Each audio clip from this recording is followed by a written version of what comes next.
अगर आपको लंबे समय तक हॉस्पिटल में रहना पसंद नहीं है, लेकिन फिर भी आपको अच्छा इलाज चाहिए, तो सुनिए। ये कहानी देहरादून की एक 65 साल की महिला की है, जिनके साथ बिल्कुल ऐसा ही हुआ। उनके पैरों में बहुत सूजन और दर्द था, तो वो श्री महंत इंद्रेश हॉस्पिटल गई। वहां डॉक्टर्स ने पाया कि उनके पैरों और फेफड़ों में खून के थक्के जम गए हैं। इसे डॉक्टर्स की भाषा में डीप वेन थ्रोम्बोसिस और पल्मोनरी एम्बोलिज्म कहते हैं। हॉस्पिटल के सबसे अच्छे interventional cardiologist doctor Tanuj Bhatia ने उनकी जान बचाने के लिए एक नई तकनीक का इस्तेमाल किया। हमारे यहाँ माता जी जो एडमिट हुए थे, इनको पाँव में खून का थक्का जम गया था और उसके जो छोटे टुकड़े हैं वो टूट के अगर हार्ट में पल्मोनरी आर्टरी में पहुंच जाते हैं, ये पल्मोनरी एम्बोलिज्म की तरह प्रेजेंट कर सकते हैं, जो कई बार लाइफ थ्रेटनिंग होता है। कई बार अगर हम एग्जैक्ट शब्दों में सोचें तो 4 में से 1 पर्सन जिसको ये इवेंट होगा, कई बार उसकी लाइफ बहुत हाई रिस्क सिचुएशन में पहुंच जाती है। इसका जो ट्रीटमेंट मोडालिटीज़ हैं, एक तो ब्लड थिनर्स टाइम पे शुरू करना, मोबिलाइजेशन रखना, और इसके अलावा कोई रिस्क फैक्टर्स को वर्कअप करना, जो हाइपरकोएगुलेबल स्टेट्स हैं उनको डिटेक्ट करना। और जो ये लेटेस्ट ट्रीटमेंट है जिसके बारे में हम आज बात कर रहे हैं, ये है लाइटनिंग फ्लैश सिस्टम।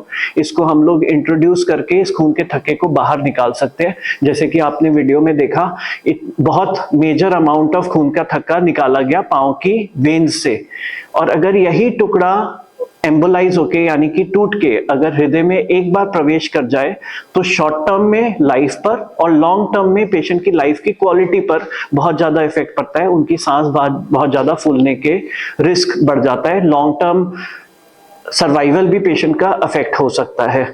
अगर इलाज नहीं होता तो ये थक्के फेफड़ों तक पहुंच सकते थे, जिससे जानलेवा पल्मोनरी एम्बोलिज्म हो सकता था। डॉ भाटिया ने उनके घुटने के नीचे एक छोटा सा कट लगाया और एक कैथेटर डालकर कंप्यूटर की मदद से वैक्यूम थ्रोम्बेक्टोमी करके थक्कों को निकाल दिया।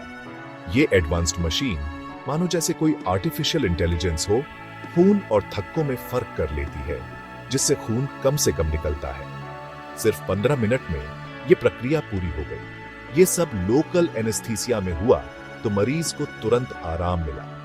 उनके पैरों की सूजन और दर्द बहुत कम हो गया और सारी कोई दिक्कत नहीं है। हॉस्पिटल में कोई दिक्कत नहीं है। मेरे जी सब बच्चे सेवा कर रहे हैं, हमारी बढ़िया कर रहे हैं। मतलब कुल मिला के हमें 1 महीना हो गया यहाँ जी। 1 महीने से कोई दिक्कत नहीं है जी। अब हम ये डॉक्टर साहब से ये बोले, हम चल के आए तो हम चल के ही जाना चाह रहे हैं कि थोड़ा इनको चलाने पड़ेगा जी।